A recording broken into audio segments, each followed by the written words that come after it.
सभी व्यूवर को नमस्कार। मैं राजेंद्र जोधपुरिया आज के सीबीटी वीडियो में आपका स्वागत करता हूं। सीबीटी थेरेपी के ऊपर हमने पहले 3 वीडियो बना दिए हैं। आज का वीडियो चौथा वीडियो है।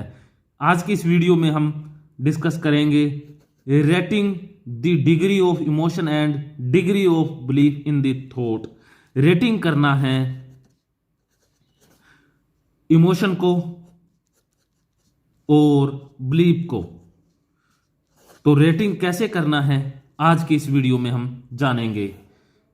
We may have many different emotion and belief about a single event.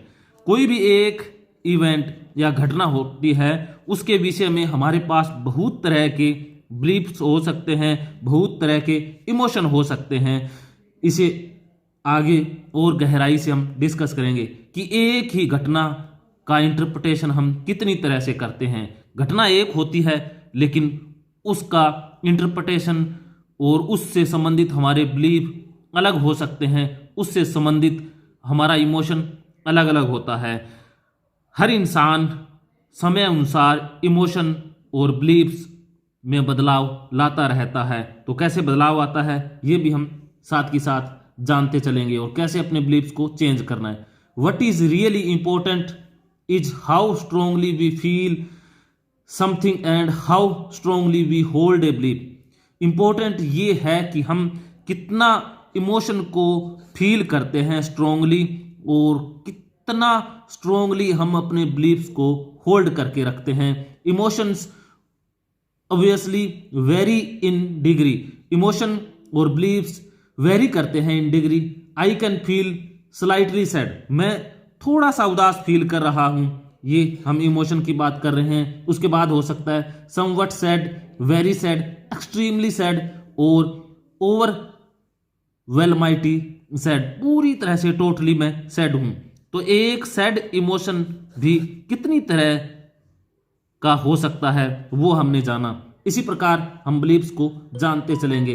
तो किसी घटना से संबंधित हमारा बिलीफ्स और हमारा इमोशन अलग अलग वेरिएशन में हो सकता है। आपको और अधिक गहराई से समझने के लिए इस तरह की एक स्केल आपने बनानी है जिसके ऊपर आप इस तरह से लिख सकते हैं, रेटिंग दे सकते हैं।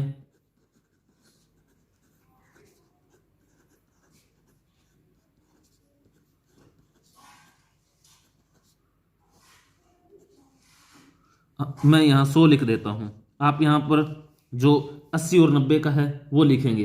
तो यहां पर है नो सैडनेस, कोई सैडनेस नहीं है। और उसके बाद है ये 25 के ऊपर हम स्लाइटली, स्लाइट है, बहुत थोड़ा सा सैडनेस है। और 50 के ऊपर है एवरेज या मॉडरेट। और हम 75 पर मान लेते हैं वेरी, बहुत। और 100 के ऊपर हम मानेंगे एक्सट्रीम सैडनेस, पूरी तरह से सैडनेस, वो 100 के ऊपर आएगा। तो कोई भी इंसान जब उदासी फील करता है तो उस उदासी को किस रेटिंग आधार पर फील कर रहा है वो जरूरी है। कोई 10% फील कर रहा है, कोई 20% फील कर रहा है। तो अगर हम अपने इमोशन को रेटिंग करना सीख जाएं तो इमोशन को कंट्रोल करना भी हम सीख जाएंगे। जिस प्रकार हम बिलीफ सिस्टम को रेटिंग करना सीख जाएं इसी आधार पर तो बिलीफ सिस्टम को चेंज करना भी सीख जाएंगे। जैसे मैं एक उदाहरण देता हूं, एक संस्था के प्रति हमारे बिलीफ सिस्टम किस प्रकार के बने हुए हैं, वो स्ट्रोंगली है या एक्सट्रीम लेवल पर बने हुए हैं, तो उनमें चेंज लाना बहुत मुश्किल होता है। जैसे कोई भी एक संस्था है, धार्मिक संस्था है, उस संस्था का जो ओनर है उसके खिलाफ काफ़ी कार्रवाई होती है और उसको जेल भी हो जाती है।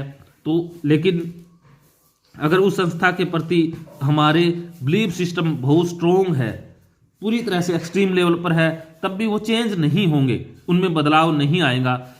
वो अलबत्ता और स्ट्रोंग होते जाएंगे और मजबूत होते जाएंगे और हम अपने बिलीफ सिस्टम को इलॉजिकल तरीके से सत्य सिद्ध करने की कोशिश करेंगे। तो अपने झूठे बिलीव्स को सच्चा साबित करने के लिए भरसक कोशिश की जाएगी। ऐसा होता है, कुछ लोग ऐसे होते हैं कि वो अपने बिलीफ्स में चेंज लाना चाहते ही नहीं है। उनके बिलीफ्स बहुत कटर होते हैं। ये पॉजिटिव नेगेटिव दोनों तरफ से हो सकते हैं। बिलीफ सिस्टम पॉजिटिव भी हो सकता है, नेगेटिव भी हो सकता है, और एक्सट्रीमली कटर बिलीफ पॉजिटिव भी हो सकता है और नेगेटिव भी हो सकता है। तो बस हर इंसान अपने बिलीफ सिस्टम में ही जीता है। बिलीफ सिस्टम का मतलब यही है कि बी लिव, हम जी किस में रहे हैं, हमारा बिलीफ सिस्टम क्या है।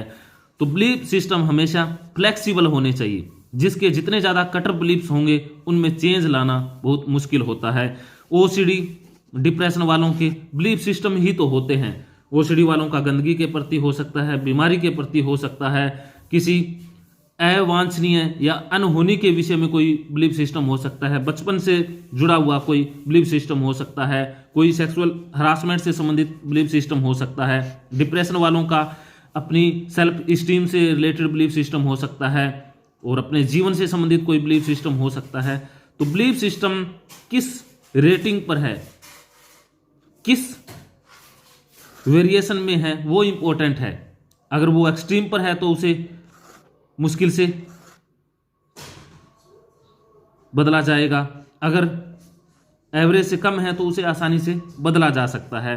तो जो ओसीडी डिप्रेशन या मानसिक रोगी ठीक नहीं हो पाते हैं, उनके पीछे कारण यही होता है कि उनके इमोशन और बिलीफ सिस्टम कहीं ना कहीं एक्सट्रीम पर चले जाते हैं। तो एक थेरेपिस्ट और काउंसलिंग की बातचीत का हम उदाहरण यहाँ पर ले रहे हैं, तो इसे एक एग्जाम्पल से समझते हैं।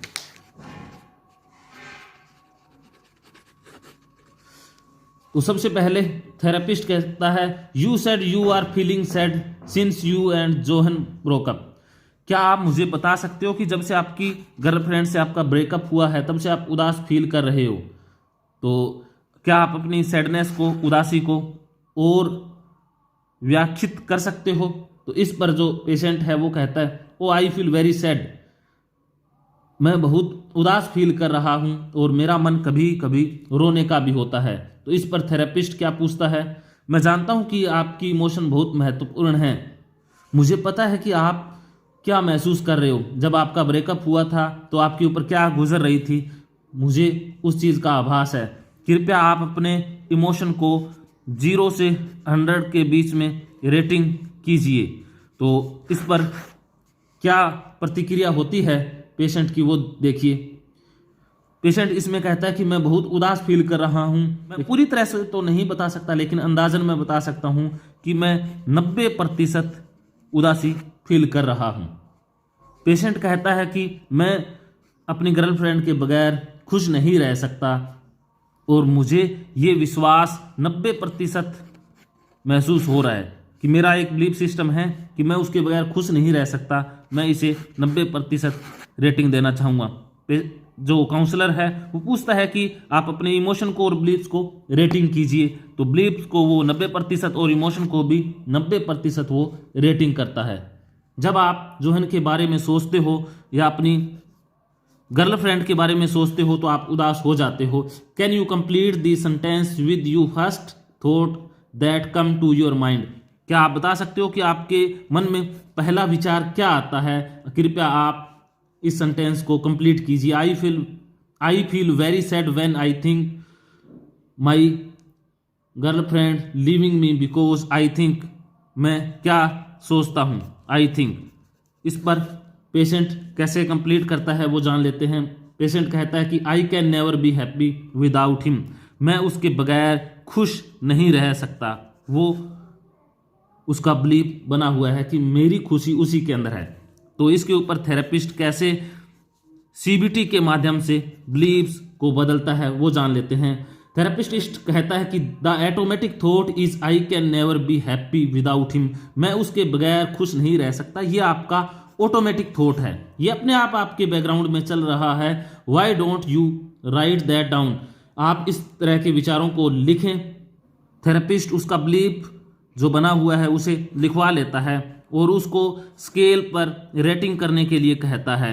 जैसे ही वो रेटिंग करता है उसके बाद कहते हैं कि अब इसके पीछे एविडेंस देखते हैं, क्या ये बिलीफ सिस्टम है वो ट्रू है या फॉल्स है। उसके सामने बहुत सारी कंडीशन रखता है कि जैसे आप किसी अन्य काम में लगे होते हो, खाना खा रहे होते हो और कुछ इंजॉय कर रहे होते हो, तब आप अपनी गर्लफ्रेंड के विषय में नहीं सोच रहे होते तब क्या आप खुश नहीं होते हो? तो ऑब्वियसली पेशेंट कहता है कि मैं खुश होता हूँ, जब मैं उसके विषय में सोचता हूँ तब मैं उदास हो जाता हूँ। मतलब ये है कि जब मैं उसके बारे में सोचता हूँ तभी मैं उदास हो जाता हूँ। तो इसे कैसे लॉजिकली चेंज किया जाएगा, उसके लिए कहता है कि आप एक बार कोर्ट कचहरी के चक्कर लगा करके देखिए कि आपको लगता है कि मैं अपनी गर्लफ्रेंड के बगैर खुश नहीं रह सकता, ये आपका बिलीफ सिस्टम है। वहां जाकर के देखेंगे तलाक के केस चल रहे होंगे जिसमें आपस में झगड़ा चल रहा होगा। पत्नी कहती है कि मैं अपने पति के साथ नहीं रह सकती, मैं इसके साथ खुश नहीं रह पाऊंगी। पति भी कहता है कि मैं इस लड़की के साथ खुश नहीं रह सकता, दुनिया की किसी अन्य औरत के साथ मुझे रख दो, मुझे मंजूर है, लेकिन मैं इसके साथ खुश नहीं रह सकता। तो थेरेपिस्ट इस तरह के उदाहरण में कहता है कि एक समय ऐसा था जब वो एक दूसरे के बगैर नहीं रह सकते थे, अब समय ऐसा आ गया है कि वो एक दूसरे के साथ नहीं रह सकते हैं। तो बिलीफ सिस्टम समय अनुसार चेंज होता रहता है। तो इस तरह के बहुत सारे लॉजिक उसके सामने रखेगा, कंडीशन उसके सामने रखेगा, तो अब फिर से रेटिंग करवाई जाएगी। तो हो सकता है कि उसका 70% पर बिलीफ सिस्टम आ गया हो, इमोशन भी उसकी 50% रह गई हो। जैसे जैसे बिलीफ सिस्टम टूटता जाएगा इमोशन अपने आप गिरते जाएंगे। तो जब इमोशन 50% रह जाएगा, इमोशन बहुत कम रह जाएगी। तो थेरेपिस्ट इस तरह के लॉजिक देख करके उसके बिलीफ सिस्टम को कमज़ोर करेगा और सेशन वाइज उसको तोड़ता भी रहेगा और उसके इमोशन हैं वो भी बदल जाएंगे। वो उसका एक विश्वास बना हुआ था कि मैं उसके बगैर खुश नहीं रह सकता, अब वो उसके बगैर बहुत खुश रहने लग जाएगा और सैडनेस भी उसे फील नहीं होगी।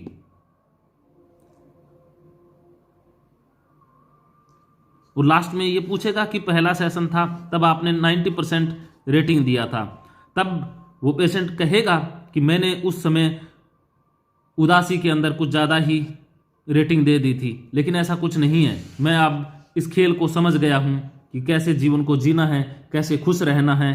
खुशी वास्तव में मेरे अंदर ही है, दूसरे के अंदर नहीं है। मैंने जो पावर दूसरों के अंदर छोड़ी हुई थी वो मैं वापस ले चुका हूँ। तो भागवत गीता थेरेपी इस तरह की अटैचमेंट को डिटैचमेंट में बदलने के लिए कारगर थेरेपी है। भागवत गीता के भी सेशन दिए जा सकते हैं। मैं तो खास तौर से गीता के सेशन देता हूं जिसके माध्यम से इस तरह की जो अटैचमेंट है उसे पल भर में बदला जा सकता है, उसके बिलीफ्स को बहुत हद तक चेंज किया जा सकता है। गीता तो एक पावरफुल थेरेपी है बिलीफ सिस्टम को बदलने के लिए। तो आप भी अगर गीता थेरेपी को सीबीटी के साथ इस्तेमाल करें तो अद्भुत रिजल्ट आएंगे। अब आइए बात कर लेते हैं होमवर्क की कि होमवर्क क्या देना है। होमवर्क के रूप में उसके बिलीफ सिस्टम को और इमोशन को रेटिंग करने के लिए एक परफॉर्मा हमें देना है। वो परफॉर्मा आप देख लीजिए। Rating emotion and beliefs. Emotion और बिलीव्स को रेटिंग देना है। जैसे कोई भी इवेंट सिचुएशन है, कोई भी इवेंट सिचुएशन लिख सकते हैं। जैसे हमने वो ब्रेकअप वाली लिखी थी, उसके बाद उसके जो negative thought and degree of belief, उसको जो थॉट्स विचार आ रहे हैं उसे कितने प्रतिशत वो रेटिंग देता है। जैसे आप खुद भर रहे हैं तो खुद अपने हिसाब से आप रेटिंग लगाएंगे। जैसे उदाहरण में हमने 90% रेटिंग वाला केस हमने देखा था। उसके बाद emotion and degree of emotion, उसके बाद जो इमोशन है उसको रेटिंग देना है। उसके बाद कोई और सिचुएशन आप लिख सकते हैं। इस तरह से आप जितनी भी सिचुएशन आती है और आप जो इमोशन और बिलीफ सिस्टम उसके पीछे पाते हैं उसको आपने रेटिंग करना है। इस कार्य को आपने कम से कम 19 दिन और ज़्यादा से ज़्यादा 21 दिन तक करना है। इस तरह की वर्कशीट आपने घर पर डायरी के अंदर बना लेनी है। उसे जैसे ही समय मिलता है उसे फिल करते रहेंगे और अपने काउंसलर या थेरेपिस्ट से उसके बारे में डिस्कस करते रहेंगे। अगर आप इस विषय में और अधिक जानना चाहते हैं, सीबीटी के बारे में और अधिक जानना चाहते हैं, ट्रेनिंग लेना चाहते हैं, किसी भी मानसिक परेशानी का हल चाहते हैं हमसे सीबीटी या भागवत गीता के माध्यम से ऑनलाइन और ऑफलाइन, तो आप साइको गुरु टीम से संपर्क कर सकते हैं। या आप सीबीटी सीखना चाहते हैं तब भी साइको गुरु टीम से संपर्क कर सकते हैं। आज की इस वीडियो में इतना ही। बहुत जल्द मिलते हैं नेक्स्ट वीडियो में नेक्स्ट टेक्निक के साथ। तब तक के लिए धन्यवाद।